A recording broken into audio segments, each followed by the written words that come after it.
is work. This podcast is work. I'm getting in the car. I'm going to another meeting. Work. I'm going to fuck a bitch. That's work. People who are in charge of the world don't care about anyone but themselves. They don't care about you, whether you're gay or straight. They're not interested. What they're interested in doing is controlling the minds of people and affecting the way people operate in a way which is beneficial to them. I don't want to get too political on this podcast and say what they're really doing because the video will get taken down. Once you get to a certain level of incomes and wealth, everything becomes free. And that's what I'm like now. I don't know the price of anything I eat or buy. If it's not a house or a car, even most supercars, G. I don't even know. Most recently, there was allegations, right? Yep. To do with human trafficking and stuff like that. Oh, we'll talk about that. For every dollar you make, for every pound you take, you took it from someone else. You don't make money, you take money. You're not the Federal Reserve. You can't create money from thin air. Every single pound in your bank is money you took from someone else. Who is the real Andrew Tate? It's a good question. What's going on, everyone? Welcome back to the CEO Cast, the #1 place for showcasing business and entrepreneurship. Now, today, you lot are in for a special episode. I'm with the 4-time kickboxing world champion, the top G, Mr. Producer, the one and only Andrew Tate himself. Come on, let's get a round of applause for that one. Come on, people. Bro, I'm very happy with that. I'm very happy with that introduction. Thank you very much. Yeah, you included the top G and everything. I'm happy with it. You got it, bro. You got it. What are you saying? How's your day going? It's going good, man. I'm breathing, which is a good start. You know, surviving on the breadline, you know, getting the bills paid. I'm doing all right. Especially in London where, you know, things are hot all the time. Yeah, like things are hot. Yeah, the world's kind of getting like that for me now. Ever since I conquered TikTok, I can't go anywhere. Yeah. Everywhere I go, it's just people, hey, it's Top G. And some people love me. Some people hate me. Yeah. You know, and in certain parts of the world, that's not a big deal. In other parts of the world, I'm a bit on edge. So. How long would you say you've been conquering TikTok for? Like, how long? Because it seems like you kind of spawned out of nowhere, almost. I put a plan together to conquer TikTok 4 months ago. Yeah. And I've now completed my conquest. Yeah. So, bro, done. So I conquer TikTok faster than the nation states conquer countries, bro. Four months, I put a plan together, boom, done. Now it's mine. I own it. Finished. Didn't spend a penny. Didn't spend a single penny on advertisements. I don't even have a TikTok account myself. Yeah. I just put a plan together. We made it happen, and it's done. So. I want to get to that plan later on because from what I've thought, I haven't asked you directly. I'm going to ask you on this podcast, but it seems like a genius strategy. I think I know what it is. Yeah, I'd like to say I know what I'm doing, right? Yeah. I must be doing something right. Yeah. Because life seems to be going pretty well. So we put the plan together and then we executed it. And a lot of the time, it's not just the plan; it's the execution and the tenacity behind the execution. Yeah, we were tenacious, like we always are, and we moved with speed and we got it done. Before we get into it, make sure you subscribe and set the bell notification to all so you never miss a single episode. You know what? This is why I wanted to get you on, because a lot of things that you say, a lot of clips that I see, resonate with me. Like, you see this your typical motivational speech, that shit don't motivate me. I'll be honest. There was a speech I remember about how much you want to succeed if you know something to do with breathing. There's a guy called Eric Thomas. That shit, I remember everyone was like, that's so motivational. It didn't hit me. I'd rather have Andrew Tate call me a brokey, call me a fucking wagey. Actually, I'm not wagey, but I'd rather that shit motivates me. Well, you know I mean? and that's the thing about the way I talk and the things I say. Some people find it inspirational, and some people are upset by it, and their ego prevents them from learning from it. Yeah. But it's the kind of people who are really genuinely upset by what I say are the kind of people who can't truly learn anything and become successful in life. Yeah. I obviously know what I'm talking about to some degree, right? So if Mike Tyson walks in here and tells you he's going to teach you how to box, and says, you can't fight, you're a pussy. If that upsets you, then you can't learn, right? It's Mike Tyson. Just shut up and listen. Yeah. If someone, Richard and me, comes along and says, Andrew, you don't know shit, you're a dumbass and you're a brokey, I'm going to sit there and go, okay, maybe I am a brokey, Elon. Tell me something, right? I'll listen. But if you're going to sit there and go, don't call me names and not listen, you're never going to get anywhere, right? You don't become the master unless you're very, very good at being a student. And I've always been very, very good at knowing when to shut up. But I've got to a point in my life now where I don't have to shut up ever. So I don't. How long would you say you were a student for? That's interesting. Yeah, I'm still a student of life, right? Nobody knows everything. And there's still a lot of people who I respect and will always respect and always am quiet around and treat with absolute respect. But I've been learning for a very, very long time. I've always been very, very observant, trying to pay a lot of attention. And life really doesn't have to be that complicated. When you see somebody that has something you want, you just got to try and work out how they got it. Yeah. And that's the missing part. Most people see people with things they want and they don't do the second half. They don't try and work out how they got that thing. Oh, my man has a Ferrari. Okay. I wish I had a Ferrari. Okay. They don't sit there and go for an hour. How did he get a Ferrari? It doesn't cross that part is the part they don't want to do, right? They just go, oh, he has a Ferrari. Wish I had a Ferrari. And they go back to TV. Yeah. And that's why they lose. You know what? Here's where I want to start, because I feel like this point here is probably the point of which your whole life revolves around. right? I want to say, in my opinion, and that's the Matrix. Yep. Yeah, I want you to kind of break that down and explain it, because obviously, I'm assuming you get the name from the film and the whole, what the film's about. Yep. But if you have to relate that to your life and life in general, what exactly is the Matrix? When I talk about the Matrix, I'm talking about the systems which have been created by society, which are deliberately designed to enslave. In the movie, the Matrix were used for our body heat, but here in this Matrix, we're used for our efforts and our energies. And you're existing inside of a system which is deliberately rigged to make the rich richer and for the poor to stay poor. Yeah. And you can sit there and get upset about it. You can sit there and cry about it and say the system needs to change, which is what some people do, socialists, XYZ. But I know that's a waste of time, right? That's futile. The best thing to do is to understand the rules of the game and find a way to win. So yes, the game is rigged. Yes, the rich are always going to get richer. Yes, the poor are always going to struggle. And that's the way the game is set up. So you still need to find the best move on the chessboard. There's no point sitting there saying, I want to play a different game, because that's never going to happen. Because the people with the money are the people who have the control and they have the power. And why would they have the game set up any other way? Why would they change it? Right? It's also the basic of economics. I think a lot of people don't understand the true basics of economics. And the basics of economics state that even giving money to the poor, it ends up back in the hands of the rich. There's no way to stop the rich getting richer. I've already explained this before, but I remember during COVID when they did the stimulus checks and they passed out all this free money to everyone, $1,000. In England, they gave a lot more money, but in America, everyone got like $1,400 each and everyone was happy about it, saying, oh, he's giving money to the poor. Yeah, but what do those poor people spend that money on? Amazon stock tripled because they all went to Amazon. So Jeff Bezos got richer, right? But the fact is that there's less companies than there are people. All those $1,400 checks amongst all those people at the bottom ended up in the hands of a few companies. And the rich got richer, and you can't stop it. Doesn't matter if those people invested their money. Doesn't matter if they bought stocks. Doesn't matter if they bought a crypto. Doesn't matter if they bought a house, whatever. The people who have the assets and have the companies and have the control are always going to end up getting control of the currency, and they're always going to be richer. So that's kind of how it works. And it's getting worse and worse. It's have-nots and have-yachts. I think it's all about being opportunist, right? Because there's a lot of crypto people here right now. And I remember you was on your video or something. Crypto was at a point where it was like £3,000. So what's that, about $5,000? I want to say something like that. I think more or less everyone here bought some. Yeah. But the whole general public thought it was going to shit. Yeah. And the opportunity there, no one grabbed it. Yeah, and that's another thing about opportunities, right? Because you have to be positioned to take advantage of opportunities. Yeah. It's like in chess, they say good moves come from good positions. It's true. You can't find a good move from a terrible position, right? If you're sitting at home with no money, it's hard to invest in Bitcoin at $1. It doesn't matter what it goes to, right? You got to be in a good position to take advantage of things. So you've always got to be in a position where you have a good network, you have good information, you have some kind of liquid money, you have the ability to survive without that money, you can take a risk. Like, it's hard to set yourself up. I'm in a position now where I'm in the NBA. I'm an NBA player. I can never go broke again. So it doesn't matter, right? Once you're in the NBA, I can throw $1 million at something. It doesn't matter if it works or not. So for me, it doesn't make a difference. And that's why it's so much easier. They always say the first million is the hardest, and they're completely right. Once you get to a certain point, you can gamble to a degree, right? Well, doing my research and stuff, you haven't always been a multi-millionaire, I want to say probably near billionaire level or something like that.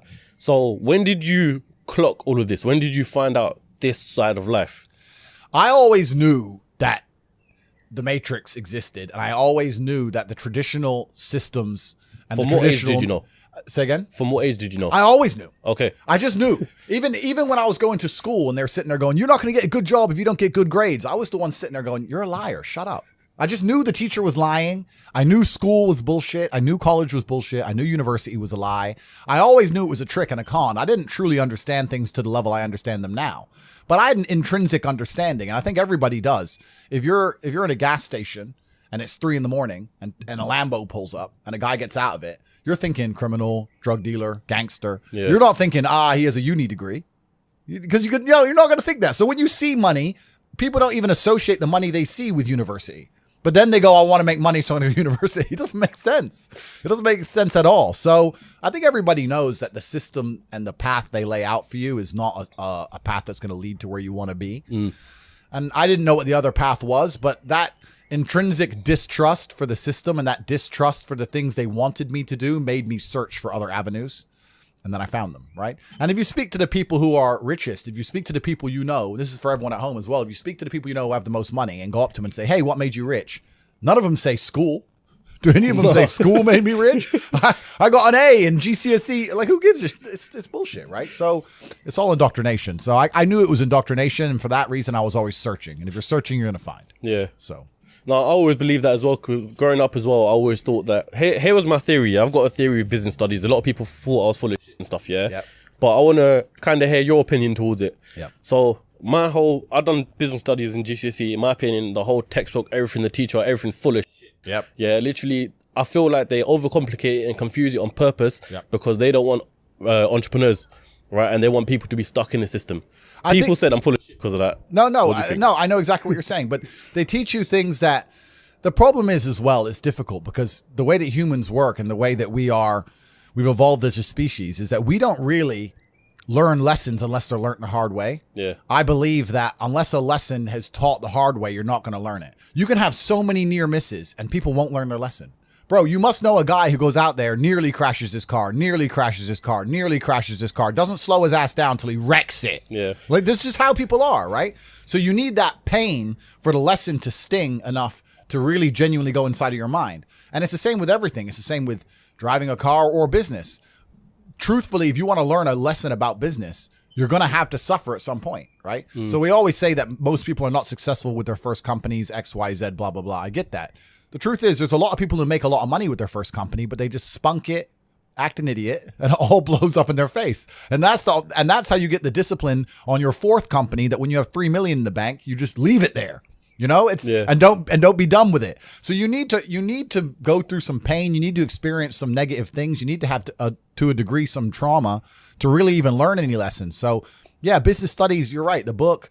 That's not going to teach you anything about business. You need to get out there on the streets. You need to make mistakes. You need to suffer. You need to have the tax man knocking at your door. You got to deal with all that stuff so that you make sure it doesn't happen again. I really think that humans are stupid enough to only learn the hard way. That's kind of how it works. This episode is brought to you by Crep Chief Notify. In my time in business, I've learned that you need to seize every single opportunity, regardless of how big it is or how small it is. It's all about taking the first step. So for you watchers out there right now who want to become successful, just like Tate himself, this is a perfect way for you to find your first side hustle. Reselling is a great and easy way to start making money alongside your main job. For me personally, alongside of my podcast, I've been using Crep Chief Notify since November last year, and on average I've been making between £700 and £1,500 a month. Their platform literally tells me what to sell, how to acquire it, where to sell it, everything you need to know, so it takes up minimal amount of your time. Like I said, I've been making anywhere between £700 and £1,500 a month. That's only doing a few hours a week. It's quite simple, to be fair. All you got to do is sign up to their service. They show you what are the current hot products to resell, where to get them, and where to sell them. But not only that, but the plus side of it is as well, there's over 50,000 entrepreneurs that use their service, and as we know, your network is your net worth. So if you weren't already signed up, make sure you sign up now. So get started on your first side hustle today using Crep Chief Notify. Sign up using the link in the description below, and you'll be one step closer to the life you've always dreamt of. Like I said, the link is in the description as well, so make sure you sign up right now. And also they've got a YouTube channel, just write in Crep Chief Notify and you can see exactly how the whole platform works.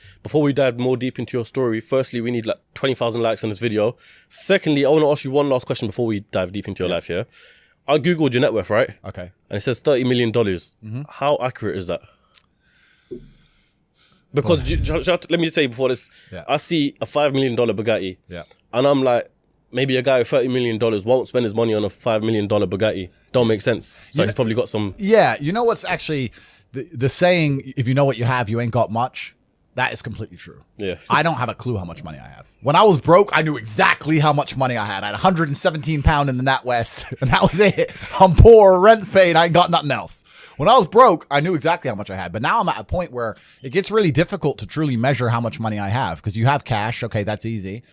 I have some crypto, which is constantly fluctuating. And then you have assets, and the price of the assets is constantly fluctuating. And then I have companies and income streams, which need to be valued. And how do you value them, right? They can be an 8 times multiplier in some circumstances, and others, they'll be a 10 times multiplier. Yeah. So it's really difficult for me to put a value on it. If you were to say to me, how much money do I have in the bank? But then even then, because I've got to be careful what I say on this podcast. But even then, once you have a healthy respect for money, once you get past a certain amount of money, you don't need it in the bank. Like there's no point in me having 50M liquid in the bank. Why? What am I going to buy? You know, you're like, as long as you have whatever you have in the bank to run around the world with, you have enough. So you try and put that money to use, right? You buy assets, XYZ. So it's really difficult. I mean, I have my online school, which we'll talk about later, Hustlers University. Yep. That's already been valued. That was valued at 300 million. When did you start Hustlers University? A year ago. A year ago. Fuck. Yeah. And that's valued at 300 million. Yeah. So, but then I ain't going to sell it. So, but then again, I had a valuation between 280 and 340. So again, how much money do I have? I don't know. I could, if I really wanted to, if I wanted to sit here and say I was worth 500 million, I could prove that. Yeah. Yeah. If you sold up everything? If I wanted to, I could come up with 500 million probably. Yeah, I believe that. That's what I'm saying. A guy like that buy another Bugatti. I'm pretty sure I saw a vlog where you're going to buy another Bugatti. I've already bought a second one. Is it? Yeah. Which one? I've put another order down for another Chiron. So it's because that's the only one that's out right now. There's a Roadster coming, supposedly. I've heard rumors of. Yeah. I've bought a Koenigsegg as well. I got a Gemera on the way. Yeah. I'm talking to Pagani. I saw that you put it on your story, so I assumed the new probably. Pagani. But you know what? This is another thing about money. I'm gonna sit here and I'm gonna complain. This is gonna upset all the brokies at home. There's nothing to fucking buy.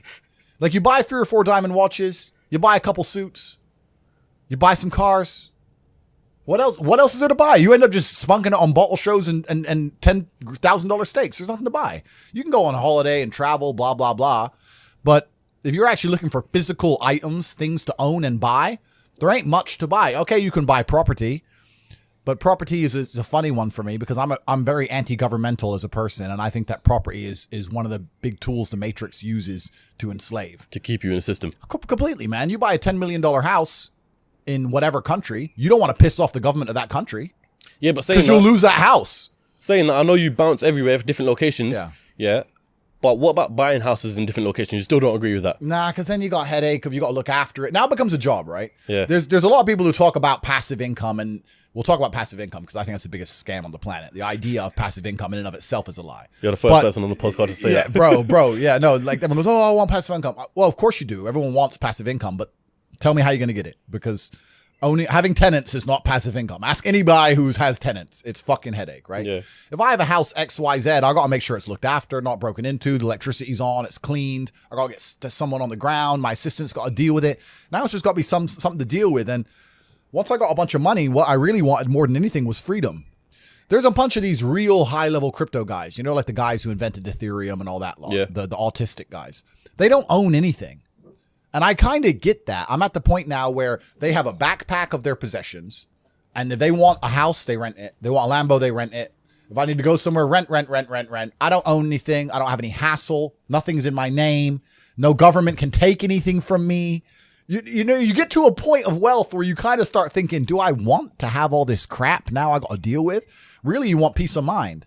And I have enough troubles in my head. I don't need to be worried about my mansion in Santa Monica, which has been broken into. And I don't even go there. Do you know what I mean? It's just long. So that's that. And then also what I was saying earlier about property being a tool to the Matrix. If you buy a $10 or $20 million property under a government, you can't piss that government off. You can't disagree with that government. You can't, if the tax authority of that government says you owe them money, you better fucking pay it, or you're going to lose a house, right? Yeah. If they say you better take an injection in your arm for the good of society, you better take your vaccine. You better put your mask on. You can't even get a parking ticket, my G. Listen, if I'm in England right now, I don't own any assets in England, right? And I pull up in the DBS. Have you ever seen James Bond look for parking? Me neither. No, fuck no. He parks up and gets out. That's what I do. Park up, boom, get out. I don't look for parking. They put a ticket on the DBS. Let's say I decide not to pay that, right? What are they going to do? I don't have any assets in the UK. They're going to make a bunch of letters, send it to a bailiff. Bailiff's going to drive around the UK. I don't even live here. Boom, it's over, right? If I had a 20 million pound house, eventually it's going to go, the 60 pound becomes 120, 120 becomes 240. Yeah, bailiff comes, $2,000, $3,000, boom, boom, boom. Gets to the point where they're going to take my 20 million pound house off me. Maybe it takes 3 years, but they will, over a parking ticket. So by buying that property, you're now giving you're giving the government a way to hurt you. You're giving them a leverage over you. And I'm at the point of wealth now. I have enough hidden money where I don't want any government to have any leverage over me. I want a government to say, Andrew, we don't like you. And me say, get fucked. Safe. All right, I won't come then. Bye. And that's the problem with property. Property is a tricky one. I know you can make money with it, but you have to understand that they'll use it against you, man. It's a leverage. So, but let me ask you though. I completely understand the whole concept of coming out of the Matrix and stuff. Yeah. But for what reason? Like, what's the end goal? Like, where do you see your life in terms of in the future? I'll tell you why. I always knew I wanted to escape the Matrix before I escaped it. And let me tell you why. If COVID has not woke people up in the last 3 years, I don't know what's wrong with you. The government came along, closed your business down by force, forced you to have a medical procedure you didn't want, made you stay in your house and cover your face because of something with a 99.9% fucking survival rate. They come along and literally broke every single rule. They broke the Geneva Human Rights Convention. Every single law that they wrote themselves, they just broke them all under the guise of safety. More people committed suicide from mental health issues, or more people died from missed doctor's appointments for real diseases because of this crap. They came along and did it because they were told to by someone above the government, because the government's not even in charge of anything. And now they've gone back to normal. Everyone thinks they're not going to do it again for some other reason. You think across the next 30 years they're not going to come back with some new shit? Fuck them. Next time when they come along with this crap, I'm out. I'm bouncing. See ya. When they did this, I went to Sweden. Sweden was open the whole time. Sweden never locked down. I was in clubs in Stockholm while everyone else was here locked in their houses clapping for the NHS like a jackass. I was in the nightclub. No masks, no vaccine, no lockdown, nothing. Running around with Swedish chicks. So I just run to freedom, right? But if I had, let's say, a big property within the UK, I can't just say, fuck the UK. Yeah. So once you escape the matrix and you try and find a way to get your wealth outside of the system, then you can exist geographically anywhere. And once you can do that, then laws don't really apply to you. If they made a law in the UK I was unhappy with, I'd just leave. And if they made a law in Romania where I live I'm unhappy with, I would just leave. I don't have to be a lawbreaker. I don't have to be a criminal. I'll just go somewhere else, right? So property kind of ties you down, things tie you down. And if you look at the real high levels of wealth, if you look at the billionaires and stuff, they're trying to do the same thing. They don't own anything. They have a share in a company which owns a shell company in the Cayman Islands, which owns this subsidiary of a company in Dubai, which owns a boat that they can use. Yep. It's that Aikido. It's the same thing. Get out of the matrix. That's what everyone's trying to do, right? You know what? I was going to ask you this later on in the podcast, but it seems like a good time to ask you now, yeah? You obviously, I wanted to initially do this podcast in Romania. I thought it'd be sick coming to your house. Yeah. You know, but every time you try to arrange something, you're on a jet flying off somewhere else. Yeah. Next places everywhere. So I thought, you know, while you're in the UK, we'll do it here. But what's your reason for moving to Romania? And do you own the house in Romania then? Yeah, so the house in Romania is owned by a subsidiary of a shell company, et cetera, et cetera, et cetera. We'll leave it at that. Yeah. But and I moved to Romania because it felt more free than the UK in certain aspects. And it is. In certain aspects, it's certainly more free. You're always, as an individual, you always have to make a trade-off. And the trade-off is usually between laws and the strength of the government and the judicial system and your safety, right? This is the usual trade-off. So Dubai, which I love and I spend a lot of time in, the judicial system is extremely harsh. The laws are extremely harsh, but it's very, very safe. I'll accept that trade. If you give me a powerful government and a powerful police force, but you give me my safety to wear a $5 million watch, I'll take that all day.